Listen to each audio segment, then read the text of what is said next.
wanted to make difficult images that would be hard to like, hard to buy. I mean, that was kind of a reaction to my popularity in the mid '80s.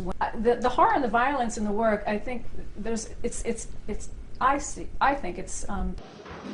But I interrupt you. So you don't have an answer to Instagram? No, no. Except that it's Why all don't about. You have an answer to Instagram? It's but all I need about an like answer to self-promotion and individuality. I need an answer to Instagram, but you don't give it. I think Instagram But could be interesting. I don't have a problem with Instagram. And you yourself feel like the voyeur audience, then you have a concrete illustration of the point that a non-art academic philosopher type could click with and possibly connect with. The illustration I would use, if you asked me what's the I think when she made this print is also quite beautiful, is that she highlighted her eyes in the photograph to present a picture where it actually has a soul. Her work, it affects women and men. Somewhere, but there isn't really a movie anywhere that you can go watch that this is based off. So it says film stills, but they're not really film stills. They're photographs that maybe evoke the idea of a film still. Construing scenes that are evocative of the 50s and 60s. In authorship and ownership in very interesting ways, and has come up with a contract that's based on it's really a rental agreement for his art, and it's based on moving on. There is intelligence to this work. I don't think I'm actually not that blown away by it. I think she's trying to evoke the idea of Alfred Hitchcock, and this is one of her better photos, but some of her photos look like someone who's LARPing as an Alfred Hitchcock character. She's kind of fumbling around trying to get the feel of an Alfred Hitchcock movie, and it's obvious it's some college student fumbling around trying to figure out how to imitate the look of this thing.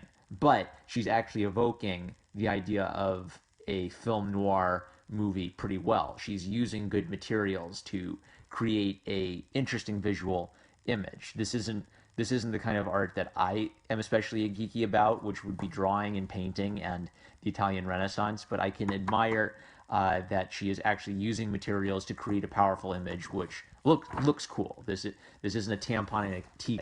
The stills are dense with suspense and danger, Arthur Dono stated, and they all look as if they were directed by Alfred Hitchcock.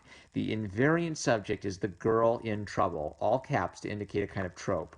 Even if the girl herself does not always know it. The girl is always alone, waiting, worried, watchful, but she is wary of, waiting for, worried about, and her posture and expression phenomenologically imply the other, the stalker, the saver, the evil, and good, who struggle for her possession. So, and he's suggesting that Cindy Sherman's work deconstructs or confronts these tropes which reduce women to objects, which make women possessions. Patriarchal tropes in film oppress women and damage women, and Cindy Sherman is deconstructing these film tropes through her.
That's it? Anything else? Salt, pepper? That's it? Mustard? Nothing else? Would you like some coffee? No, thank you. How about a nice piece of cheesecake? No, not tonight. Okay.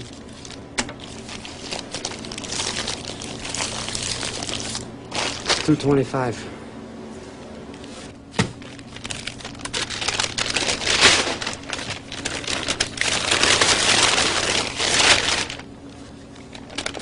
You got a quarter, I'm trying to store on change.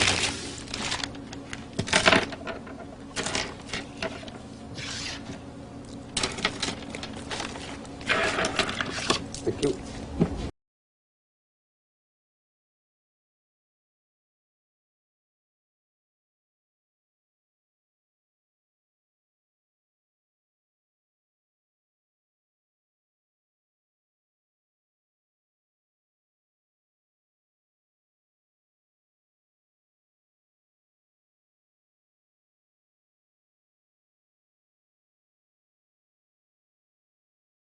Радиостанции Советского Союза.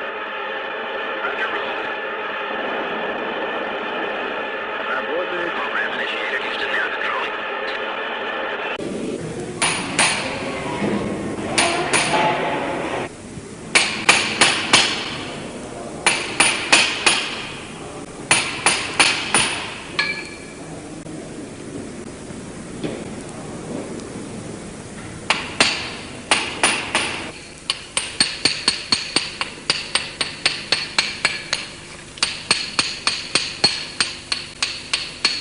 I'm sorry, what's your name?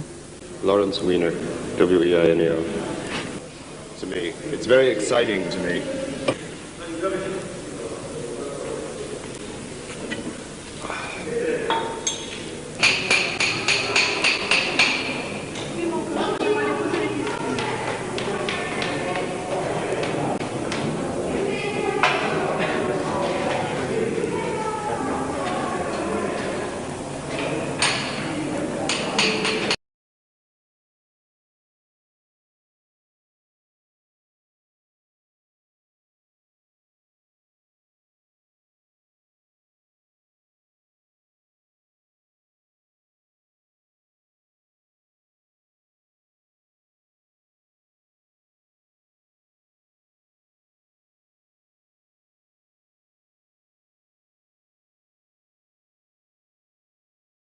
But wood in the end is wood. And I began to realize that if I could determine sculpture by the use of language, it would allow itself to move from culture to culture. And the work has no metaphor. And in having no metaphor, it leaves it open for people to use the work to make a metaphor to suit their needs and their desires. It seemed to me an amenable way of placing my work in the world. You try, and if it's not for you, you don't do it. And if it is for you, you do it. But you can't say they forced you. Nobody forces anybody to be an artist. It's the one reason that we're all sitting here and talking. It's the one thing.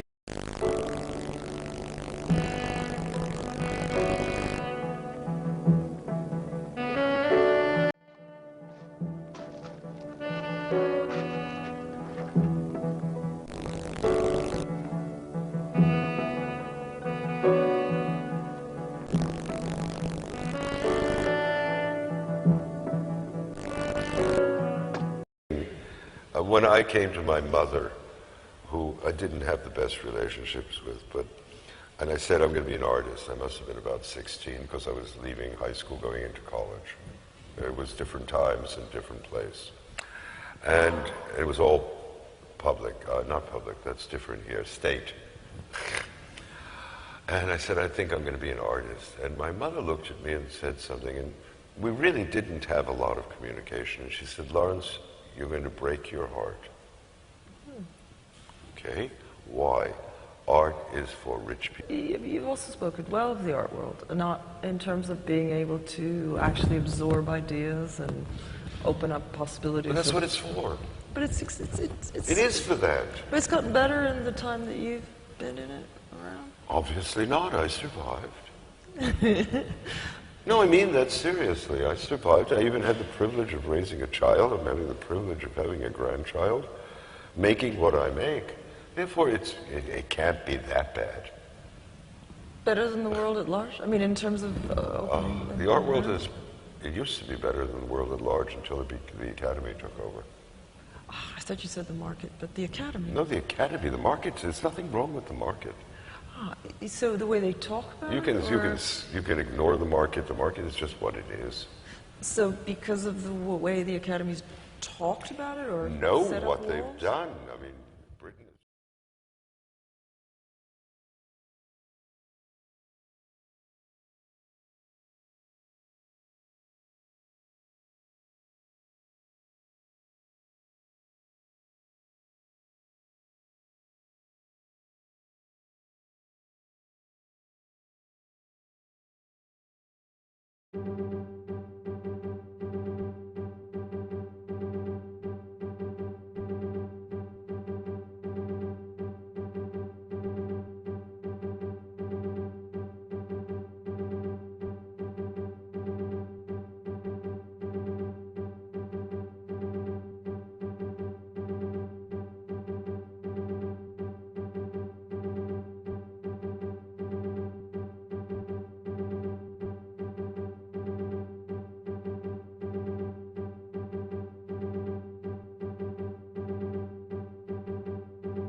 Light and darkness. He who ordained, when first the world began. Time, that was not before creation's hour. Divided it, and gave the sun's high power. To roll the one, the moon the others.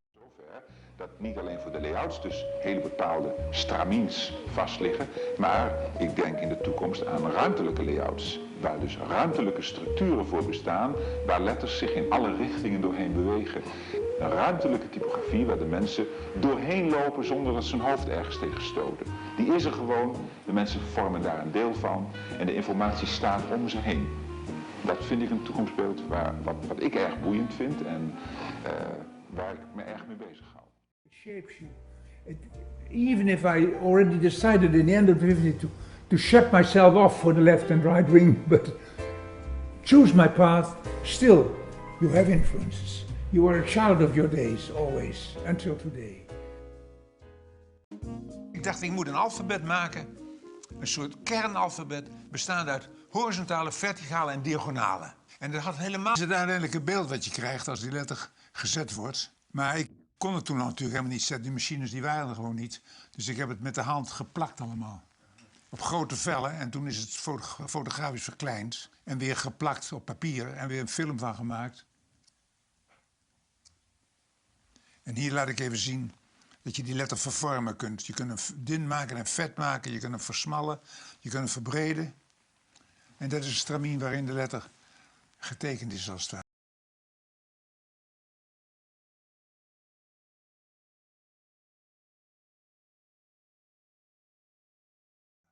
Het lijnenspel met het aantal posities waarin de letter is getekend.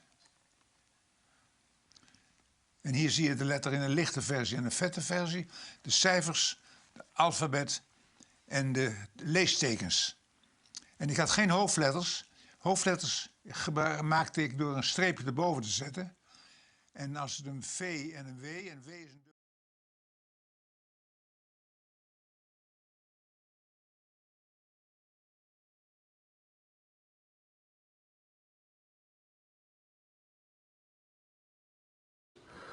The piece doesn't have to be built. It can be presented in language, or it can be built by somebody else because the words are all well-meaning. They choose to leave it in language because, again,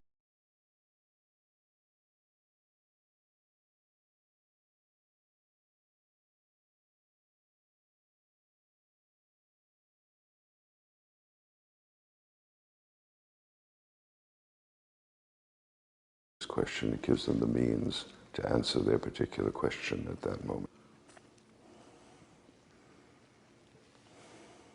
You are responsible. You knew what you were going to do. When you pointed the gun and you pulled the trigger, you knew it was going to kill somebody. It didn't happen by accident. The art is about simultaneous realities. Always bring us together, expecting the artist to tell people how to do. That the reason I'm an artist is I don't know how to do anything.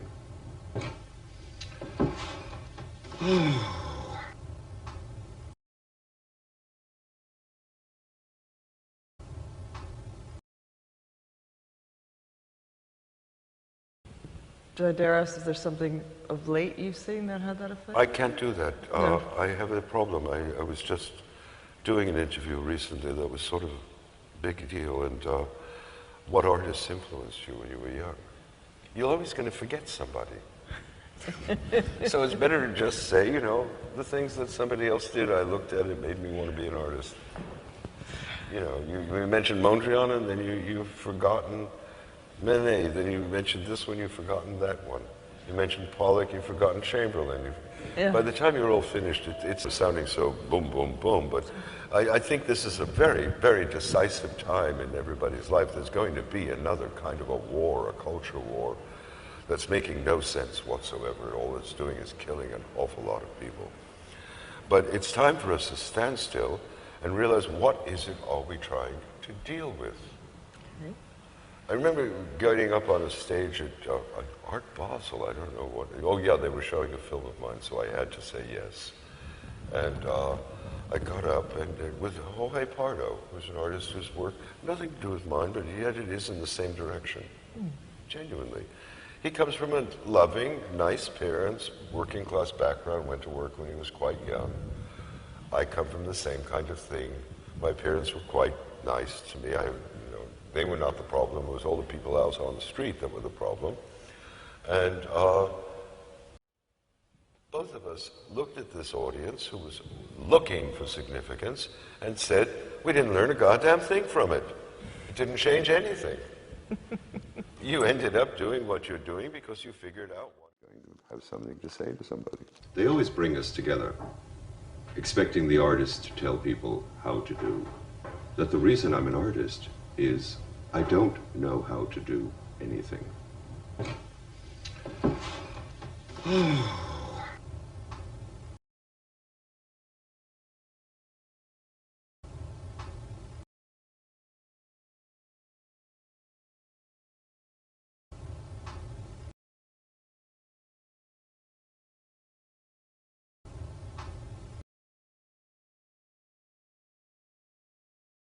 Laid out what they've done. It don't work that way.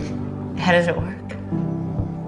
You are in the stream of life whether you look. You are in the stream of life whether you look. You are